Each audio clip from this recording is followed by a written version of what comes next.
Hello everyone, welcome back to my YouTube channel. So आज हम करने वाले हैं हमारे करंट अफेयर्स की सीरीज़, जिसमें हम 30 एमसीक्यूज़ करेंगे।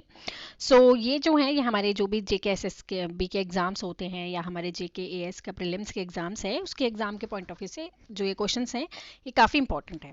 ठीक है, तो ये जो स्टार्ट है हमारे, पहले हम ज्योग्राफी के एमसीक्यूज भी करेंगे विद एक्सप्लेनेशन, ताकि आपको जो है सारी चीज़ें अच्छे से समझ आ जाए कि हम कौन सी चीज़ क्या कर रहे हैं। ओके, एंड कुछ आर्टिकल्स भी आपको मैं बता दूंगी, आप लोग वो आर्टिकल्स भी पढ़ लीजिएगा जो हमारे जो प्रीलिम्स के एग्जाम्स हैं उसके पॉइंट ऑफ व्यू से इंपॉर्टेंट होंगे वो आर्टिकल्स। ओके, चलिए शुरू करते हैं अपना first question. Gulf stream in which type of current, जो गल्फ स्ट्रीम है वो कौन से टाइप ऑफ करंट का है? वार्म करंट, ये हम जो क्वेश्चंस करें ये ओशन करंट से रिलेटेड है। ओशन करंट से रिलेटेड है। देखिए, अगर आप अभी जो है न्यूज़ को फॉलो कर रहे हैं तो आपने टर्की में देखा होगा काफ़ी ज़्यादा जो है नुकसान हो रहा है, वहाँ पे अर्थक्वेक आया है उसी वजह से। ये इसीलिए मैंने इसमें करंट के क्वेश्चंस डाले, क्योंकि हमको जो है अब हमें करंट अफेयर्स के पॉइंट ऑफ व्यू से भी देना है। अब हमें अर्थक्वेक को भी पढ़ना है कि अर्थक्वेक जो है वो किस वजह से आता है, या ओशन करंट्स जो होती हैं वो किस वजह से होती हैं। तो इस तरीके की ये जो चीज़ें हो जाती हैं ना, हमारे एग्जाम्स के लिए इंपॉर्टेंट हो जाती है। चलिए करते हैं कि जो गल्फ स्ट्रीम है वो कौन से टाइप ऑफ करंट है। वार्म करंट है, कोल्ड करंट है, वार्म एंड कोल्ड करंट दोनों है, या इनमें से कोई भी नहीं है? गल्फ स्ट्रीम क्या है? वो हमारी वार्म ओशन करंट है। चलिए, लैब्राडोर जो करंट है वो कौन सी टाइप ऑफ करंट है? कैनारीज करंट है, कोल्ड करंट है, वार्म करंट है, या इनमें से कोई भी नहीं? तो लैब्राडोर करंट कौन सी करंट है? तो वो हमारी कोल्ड करंट है। ठीक है, वो हमारी कोल्ड करंट है। ओके, चलिए, जेट स्ट्रीम जो है वो कौन किस टाइप ऑफ करंट की एग्जांपल है? Air, polar wind, water current है, या फिर नन ऑफ अबव?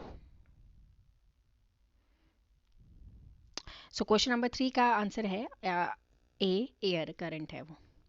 ओके, चलिए, which of the following question does El Nino occur? El Nino जो है कहाँ पे अकर होता है, कहाँ पे होता है? इंडियन ओशन में, पैसिफिक ओशन में, अटलांटिक ओशन में, या फिर जो है आर्टिक ओशन में होता है? एल नीनो कहाँ पे होता है? तो वो होता है हमारे ऑप्शन बी, सॉरी यहाँ पे ए लिख दिया, यहाँ पे बी है। ऑप्शन बी हमारा जो है पैसिफिक ओशन में होती है हमारी जो एल नीनो है वो। ठीक है, चलिए, अब ये आ जाता है हमारा important current affair. Which national park री इंट्रोड्यूस द टाइगर? देखिए, हमने चीता के बारे में पढ़ा था कि चीता इंट्रोड्यूस किए गए थे, ठीक है ना? तो वैसे ही जो है री इंट्रोड्यूस किए गए tiger, Madhav national park, Kuno national park, Digboi national park, या फिर बगजा नेशनल पार्क? इनमें से कहाँ पे जो है टाइगर को री इंट्रोड्यूस किया गया है?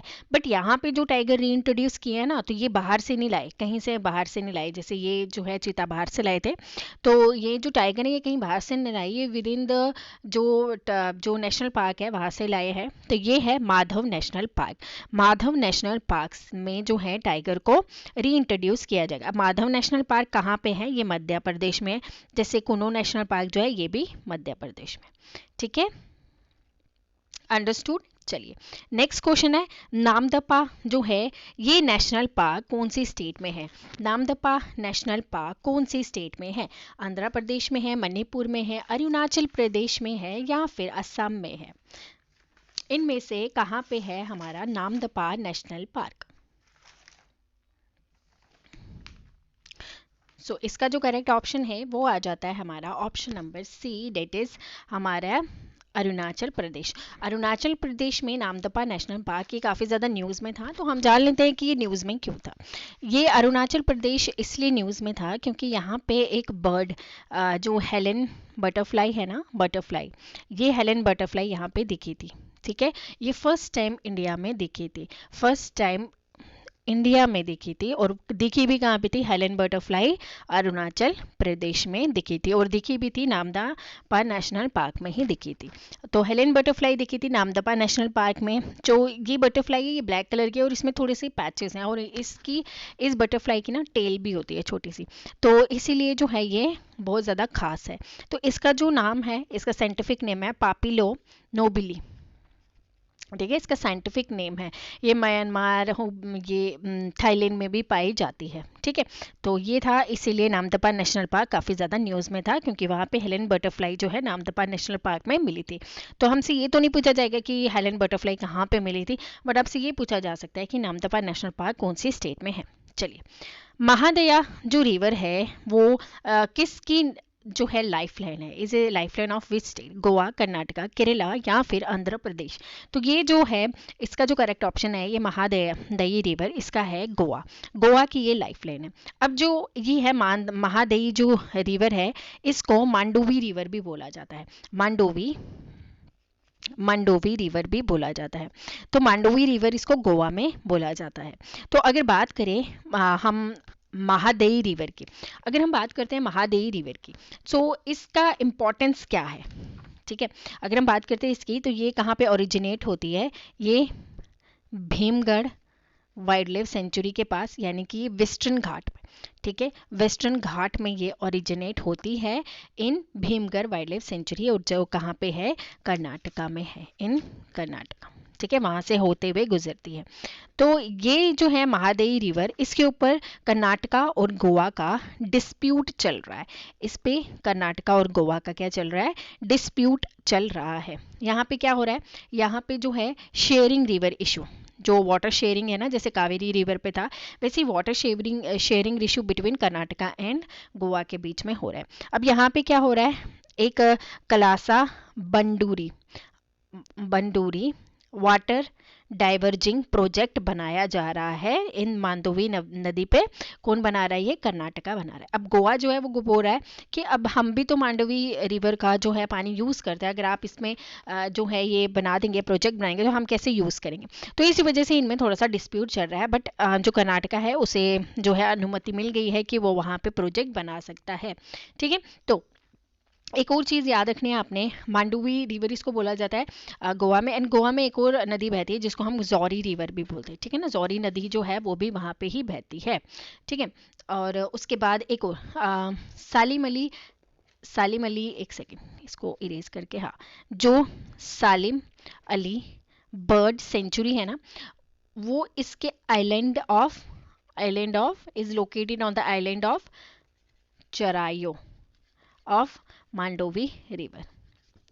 सालिम अली बर्ड सेंचुरी यहाँ पे लोकेटेड है। तो कलासा बंदूरी, अगर बात करिए थोड़ा सा और हम मंडोवी नदी के बारे में, इसकी ट्रिब्यूटरी है, ये जो दोनों है ना जिसके बारे में हम बात करें हैं, जो कि हमारी कलासा और बंडोरी जो है, वो इसी की ट्रिब्यूटरी है। ठीक है, इसी की ट्रिब्यूटरी है। तो आपसे ये भी पूछा जा सकता है कि मंडोवी नदी की जो है ट्रिब्यूटरी क्या है? तो ये जो है ये ओरिजिनेट होती है वेस्टर्न घाट्स में, एंड देन ये ड्रेन होके अरेबियन सी में चली जाती है। ठीक है, अरेबियन सी में चली जाती है। तो मंडावी नदी जो है लाइफलाइन ऑफ गोवा है, एंड गोवा की एक और नदी लाइफलाइन है जिसको हम जौरी रिवर बोलते हैं। तो वाटर डिस्प्यूट है between Karnataka and Goa over the sharing of the Mandavi river. चलिए, अब हम बात करते हैं हमारा नेक्स्ट इंपॉर्टेंट क्वेश्चन। ओके, इसके बारे में हम बात करते हैं, ये जो काफ़ी न्यूज़ में है, हमारा जरतार देवल टेम्पल। ये बताना है किस स्टेट में है? वेस्ट बंगाल, उड़ीसा, बिहार या छत्तीसगढ़? देखिए, ये हमारे आर्ट एंड कल्चर के एग्जाम के पॉइंट ऑफ व्यू से इम्पोर्टेंट है, आप इसके लिए इसको याद रखिएगा। जरतार देवी जो टेम्पल है वो कहाँ पे है, आपको बताना है। सो वो है हमारे वेस्ट बंगाल में। ठीक है, वेस्ट बंगाल में है। तो ये वाला जो टेम्पल है, अगर पूछे कि ये डेडिकेट किसको किया है, क्या है ये डेडिकेट किसको किया गया, एक सेकेंड, इसको किसको डेडिकेट किया है, तो जो लॉर्ड शिवा है उसको डेडिकेट किया गया है। अगर इसके स्टाइल के बारे में पूछे, देखिए हमारे को जो है, हमारे फेवरेट क्वेश्चन बन जाता है, हमारे जो केएस के एग्जाम्स होते हैं उसके लिए फेवरेट क्वेश्चन बन जाता है कि इसका स्टाइल ऑफ आर्किटेक्चर क्या है। स्टाइल ऑफ आर्किटेक्चर क्या है? तो इसको है Kalingan style of architect, Kalingan style of architecture. ठीक है, कलिंगन स्टाइल से है। इसको टॉवर जैसा बना हुआ है एंड हॉल है। आप लोग सर्च कर लीजिएगा, आप गूगल पे आपको दिख जाएगा कि जरतार देवल टेम्पल जो है वो किस तरीके का दिखता है। ओके, तो ये लॉर्ड शिवा को डेडिकेटेड है, एंड ये जो टेम्पल है ये वेस्ट बंगाल में, आपने इसको याद रखना है, काफ़ी इंपॉर्टेंट है। चलिए, हु रोट रामचरितमानस? कबीर, अबुल फजल, तुलसीदास या फिर हमारे पुलिथेवार ने? तो ये आपको पता है, तुलसीदास। ऑप्शन सी जो है हमारा बिल्कुल सही है, रामचरितमानस उन्हीं ने ही लिखी है। तो ये जो थे ये जैसे पर्सनालिटी इन न्यूज़ होते हैं ना, तो ये पर्सनालिटी न्यूज़ में थी काफ़ी ज़्यादा, तो इसीलिए मैंने आपके लिए ये क्वेश्चन भी लाया कि तुलसीदास ने रामचरितमानस को लिखा है। ठीक है, चलिए। Lucy mission has been launch by? Lucy mission जो है वो किसने लॉन्च किया है? क्या वो नासा ने किया है, इसरो ने किया है, DRDO ने किया है, या इनमें से किसी ने भी नहीं किया है? जो लूसी मिशन है वो किसने जो है लॉन्च किया है? लूसी मिशन जो है वो लॉन्च किया है हमारे नासा ने। ऑप्शन ए जो है वो बिल्कुल हमारा सही हो जाता है। ऑप्शन ए हमारा करेक्ट है, नासा। अब बात करते हैं लूसी मिशन। ये एक स्पेस क्राफ्ट है जो कि एस्टोरियड बेल्ट है ना, जो हमारे जुपिटर पे, देखिए मार्स एंड जुपिटर के बीच में भी एक एस्टोरियड बेल्ट है, बट जुपिटर जो है ना, जुपिटर के ऊपर भी एक साइड और एक साइड, यहाँ दो साइड्स में एस्टोरियड बेल्ट है। इसके बारे में स्टडी करना है किसने? लूसी मिशन ने। ठीक है, अब ये स्टडी जो करेगा ये 12 साल लगाएंगे इसको स्टडी करने में। ओके तो ये फर्स्ट मिशन है to explore the Jupiter Trojan asteroid. Asteroid को स्टडी करना है और वो भी जुपिटर पे। जो एस्टोरियड बेल्ट है, जो बेल्ट बनी है, वो लूसी मिशन उसे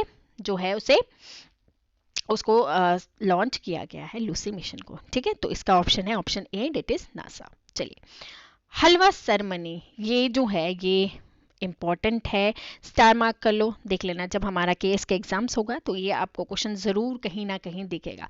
क्योंकि हलवा सेरेमनी जो है, अभी हमारा बजट इतना ज़्यादा न्यूज़ में है, इतना ज़्यादा न्यूज़ में है, तो आपसे ये वाली सेरेमनी का जो क्वेश्चन है ना, ये ज़रूर पूछा जाएगा। तो मैं आपसे बोल रही हूँ कि आपको इसको रिवाइज करते रहना। ठीक है, चलिए, हलवा सेरेमनी पढ़ते हैं और ये हलवा क्वेश्चन है। पोस्ट बजट सेरेमनी है, प्री बजट सेरेमनी है, बोथ है या नन है? यहाँ पे लिखा तो हलवा है बट ये क्वेश्चन हलवा नहीं है। ठीक है, तो आपने हलवा समझ के इसको कुछ भी टिक नहीं कर देना। तो आपको इसको अच्छे से समझिए कि हलवा क्या होता है। ये खाने वाला हलवा है या फिर ये कोई और हलवा है? ठीक है, चलिए बात करते हैं इस क्वेश्चन के बारे में। तो 11 क्वेश्चन जो है ये हलवा खाने वाला ही है। तो इसका आंसर जो है ये है प्री बजट सेरेमनी। अब बात करते हैं हलवा सेरेमनी क्या होता है। ठीक है, ये जो है ये प्री बजट यानी कि बजट को पहले जो है इंट्रोड्यूस करने से पहले एक सेरेमनी बनाई जाती है जिसको हम हलवा सेरेमनी बोलते हैं। इसमें जो हमारी फाइनेंस मिनिस्टर हैं, जो निर्मला सीतारमण जी, वो क्या करती हैं? हलवा बांटती हैं सबको, जितने भी इन्वॉल्व होते हैं बजट में लोग, उनको। ठीक है, अपने मेंबर्स को हलवा बांटती है। फिर उसके बाद ये जो हलवा सेरेमनी ये होती कहाँ पे? आपसे ये अगर पूछे, ये होती है बेसमेंट ऑफ नॉर्थ ब्लॉक। कहाँ की? फाइनेंस मिनिस्ट्री की। फाइनेंस मिनिस्ट्री कहाँ पे है? वो दिल्ली में है। वहाँ पे नॉर्थ ब्लॉक में उसकी बेसमेंट में जाके हलवा बनाया जाता है और हलवा को खिलाया जाता है। अब इसमें काफ़ी, अब सिर्फ हलवा दिख रहा है, ये हलवा हलवा नहीं है। चलिए आगे क्या होता है इस हलवे में वो बात करते हैं। देखिए, इसके बाद जब ये हलवा खा लेते हैं सारे, ठीक है, तो इन सबको लॉक कर दिया जाता है वहीं पे लॉक कर दिया जाता है इन सब लोगों को। क्यों लॉक किया जाता है? ताकि एक सीक्रेसी को मेंटेन किया जा सके, ताकि किसी को ना पता चल सके कि मतलब जो अंदर मेंबर है ना, जो हलवा खा रहे हैं, वो बाहर जो वर्ल्ड है, आउटसाइड वर्ल्ड में ना जाए और बाहर किसी को ना पता चल सके कि हमने बजट के लिए क्या डिस्कस किया है, जब तक बजट को इंट्रोड्यूस नहीं किया जा सकता।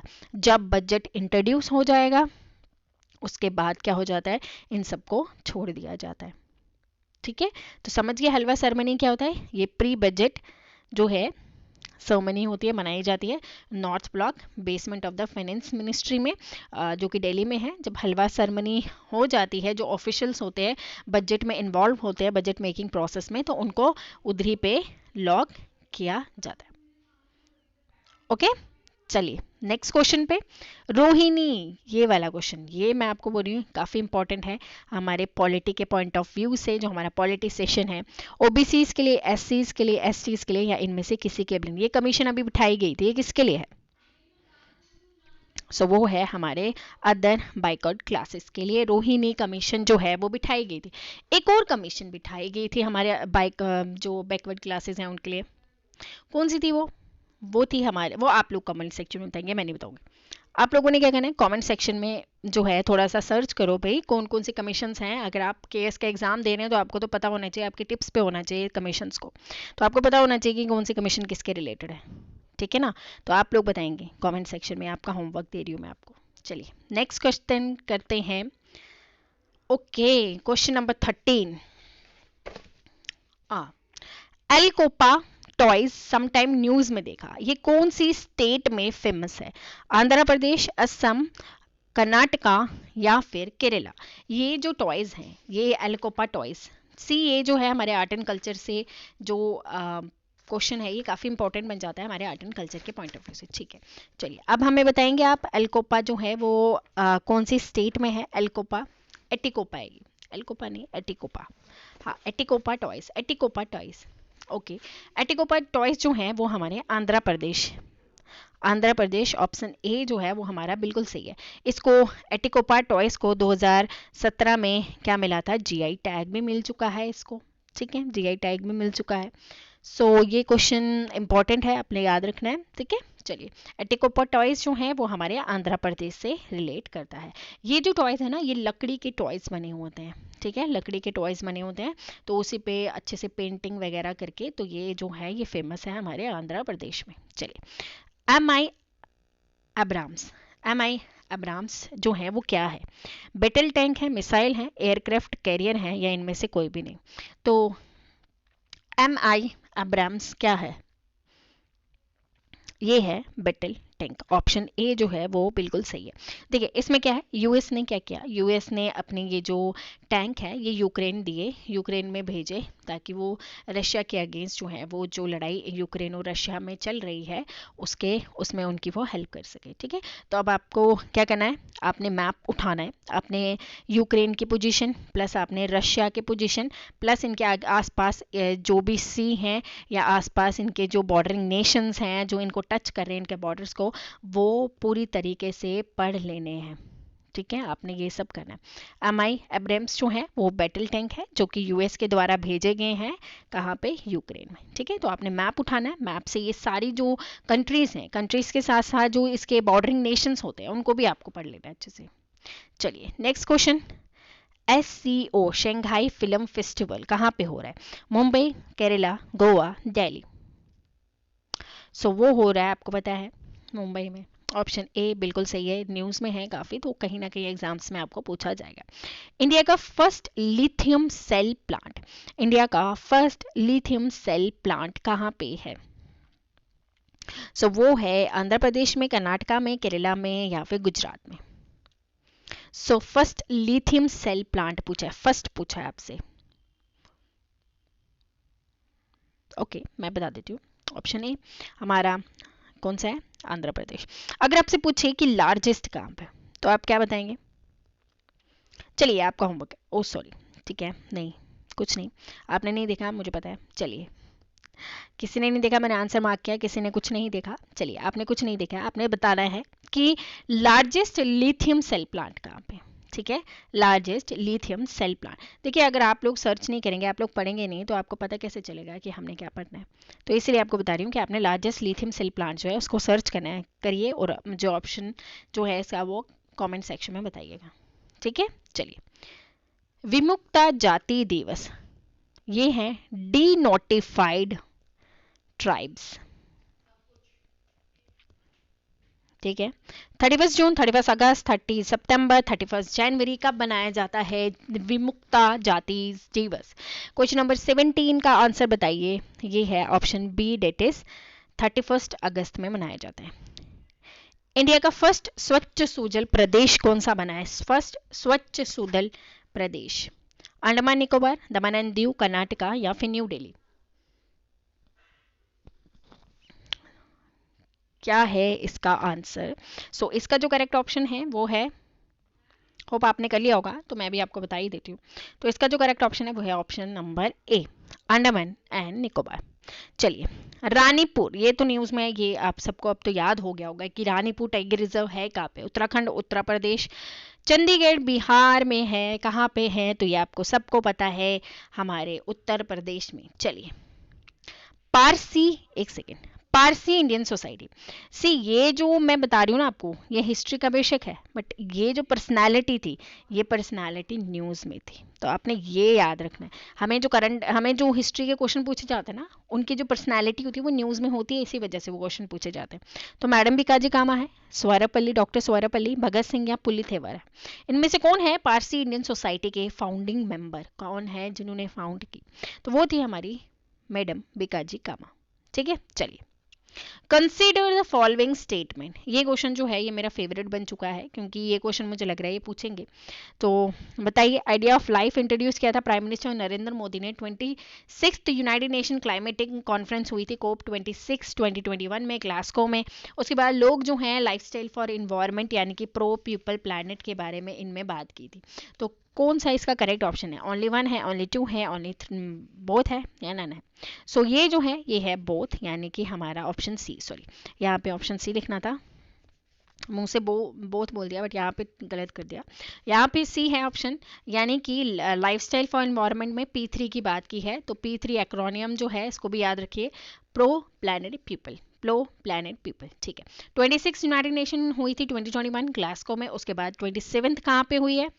27 की बात करते हैं, चलिए एक सेकेंड, 27 की बात करते हैं हम। 27 मीटिंग हुई थी इजिप्ट में, चलिए हो गई, हाँ जी। 28th कहाँ पे होगी? अब UAE में होगी, UAE में होगी। ओके, ठीक है। तो अगर बात करें UNFCCC की, जो उसके हेड क्वार्टर है वो कहाँ पे है? बॉन, जर्मनी में। ठीक है, 1992 में ये फाउंड हुई थी, 1994 में ये एंटर्ड इनटू फोर्स, 1993 में इंडिया ने इसको रेटिफाई किया था। ठीक है, ओके, चलिए नेक्स्ट। ओके, ये जो है ये भी करंट अफेयर में था, इंपॉर्टेंट है। चलिए करते हैं क्वेश्चन भी। Union minister recently notified officials to act members grievance appellate committee. Grievance appellate committee, ये आप लोग ना कहीं पे लिख लो, मुझे लग रहा है ये वाला क्वेश्चन भी आएगा। तो आपने क्या करना है, आपने इसको भी लिख लेना है कहीं ना कहीं, कि ये क्वेश्चन जो है ये इंपॉर्टेंट क्वेश्चन बन जाता है हमारे साइंस एंड टेक से। ठीक है, साइंस एंड टेक्नोलॉजी से काफ़ी इंपॉर्टेंट क्वेश्चन बनता है। तो कौन सी यूनियन मिनिस्ट्री ने ग्रीवियांस अपीलेट कमेटी को जो है नोटिफाई किया है? Ministry of electronic and information, ministry of home affairs, ministry of finance minister, ministry of agriculture and rural development. क्या है इसका आंसर? इसका आंसर है ऑप्शन ए, 22 का ऑप्शन है A, ministry of electronics and information technology. इसने जो है ग्रीवियांस अपीलेट कमेटी को जो है नोटिफाई किया, ऑफिशियल मेंबर्स लाए इसमें। इसमें है क्या, ये क्या करेगी? ये यूजर की कंप्लेंट के बारे में देखेगी। किसकी यूजर की कंप्लेंट? Against social media. ठीक है, ग्रीवियांस अपीलेट कमेटी जो है वो यूजर की कंप्लेंट के बारे में देखेगी कि सोशल मीडिया जो है, जैसे ट्विटर हो गया, उसमें कोई गलत बात नहीं हो, मतलब किसी के खिलाफ ना बात की हो। ठीक है ना, फेसबुक हो गया, इंस्टाग्राम हो गया, यूजर की कंप्लेंट के बारे में देखेगी। ठीक है, सेंट्रल गवर्नमेंट ने एक कमेटी सेटअप की है, ग्रीवियांस अपीलेट कमेटी, जिसमें कि यूजर की कंप्लेंट के बारे में देखा जाएगा। सोशल जो मीडिया है जैसे कि ट्विटर हो गया, फेसबुक, इंस्टाग्राम, इसमें। ठीक है, अब ये कमेटी जो है कौन से एक्ट के तहत आई? ये IT, information and technology rules 2021 के तहत इसको कमेटी को बिठाया गया। अब जरूरी नहीं आपसे ये पूछे कि जो है किसने इसको कौन सी मिनिस्ट्री ने लाया, बट आपसे ये भी पूछा जा सकता है कि इस कमेटी के मेंबर कितने होते हैं। इस कमेटी में क्या होता है, एक चेयरपर्सन होता है, ठीक है, और 2 मेंबर्स दिए जाते हैं। ओके, चलिए 2 मेंबर हो गए, यानी कि टोटल कितने होंगे? 3। एक चेयरपर्सन है, एक सेकेंड, एक चेयरपर्सन है प्लस 2 बाकी मेंबर्स टाइप। इनकी टर्म कितनी है? टर्म पूछें तो 3 साल की टर्म है। ठीक है, एक कमेटी जो है एड्रेस करेगी, यानी कि यूजर ने जिसने भी कंप्लेंट डाली है उसकी कंप्लेंट को ये 30 डेज में देख लेगी। ठीक है, ओके। और ये सिर्फ ये ऑफलाइन नहीं देखती है, ये वाली जो कमेटी ये ऑनलाइन प्लेटफॉर्म से, एक सेकेंड, ऑनलाइन प्लेटफॉर्म से ही सब कुछ करती है। ठीक है, सब कुछ टेढ़ा मेढ़ा हो गया, एक सेकेंड, हाँ जी। तो ये जो है ये सब ऑनलाइन प्लेटफॉर्म से ही दिखती है। ओके, चलिए नेक्स्ट है question number 25, road transport and highway ministry announce to scrap all the government vehicle older than how many years. तो कितने साल पुरानी व्हीकल को गवर्नमेंट ने बोला है कि भाई वो अब नहीं चलेंगी। 10 साल है, 15 साल है, 20 साल है या 25 साल है। तो वो है ऑप्शन बी, डेट इज 15 साल। जो हमारे यूनियन एंड रोड हाईवे के मिनिस्टर हैं नितिन गडकरी जी, उन्होंने अनाउंस किया कि अप्रैल 1 से अब जो हैं 15 साल के जो पुरानी व्हीकल है वो नहीं चलेंगी। इंटरनेशनल कस्टम्स डे 2023 में कब ऑब्जर्व किया जाता है? 25 जनवरी, 26 जनवरी, 27 जनवरी या 30 जनवरी? ऑप्शन बी 26 जनवरी, इंटरनेशनल कस्टम्स डे। सो इसमें क्या था, इसका थीम अगर बात करें, इसका थीम था नर्चरिंग द नेक्स्ट, एक सेकेंड, आज ना मेरी किस्मत थोड़ी सी खराब हो, आज थोड़ी सी किस्मत खराब हो गई है, तभी ये नहीं चल रहा है। नर्चरिंग, बहुत ही नखरे कर रहा है ये, द नेक्स्ट जनरेशन, promoting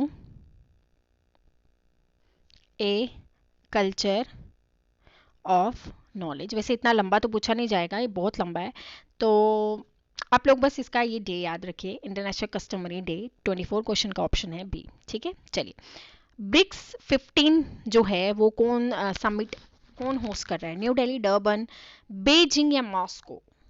कौन जो है 15th ब्रिक्स समिट को होस्ट कर रहा है? सो वो कर रहा है हमारा डर्बन, ऑप्शन बी जो है बिल्कुल सही है। चलिए, उद्यान उत्सव 2023 ऑर्गेनाइज किया गया कौन सी स्टेट है? कौन सी स्टेट ने या यूटी ने? जोधपुर, न्यू दिल्ली, कर्नाटका या फिर अरुणाचल प्रदेश? 26 का आंसर है हमारा क्वेश्चन, हमारा आंसर है option B, that is New Delhi. Udyan Utsav 2023 में जो मनाया गया था वो न्यू दिल्ली में मनाया गया था, हर साल में ही मनाया जाता है। चलिए, विच लाडली बाहिनी स्कीम, लाडली बाहिना स्कीम, ये किसने लॉन्च की है? कौन सी स्टेट गवर्नमेंट ने लॉन्च किया? महाराष्ट्र ने, मध्य प्रदेश ने, गुजरात ने या ओडिशा ने?